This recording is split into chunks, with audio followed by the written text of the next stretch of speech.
When you want to visualize two measures that have very different scales, such as revenue and units, a combination chart that shows a line and a bar with different axis scales is really useful. Power BI supports a couple of different types of these, but let's add a stacked line and column chart. When I insert one of these, you can see in this fields area, I have a few different options for our shared axis, that's the shared x-axis, and then the values we're going to show for columns and lines, and I can actually split the column up as well.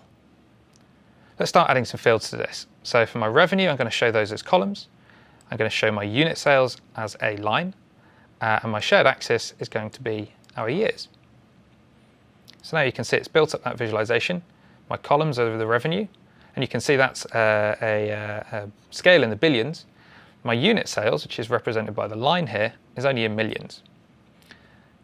When I hover over these elements, you get to see both of those sets of information. And I can do some more formatting options on this as well. Behind that paintbrush, I've got control over the axes, I've got control over the colors and the labels, etc. As I said, the other thing I can do is actually split up these columns as well. And that's what that column series area is for. So if I wanted to, for example, come in and split that down by the categories, when I drag that one on, you can see now each of these columns is split up, and I can identify that it's the urban category that's contributing most to our revenue sales across the last couple of years.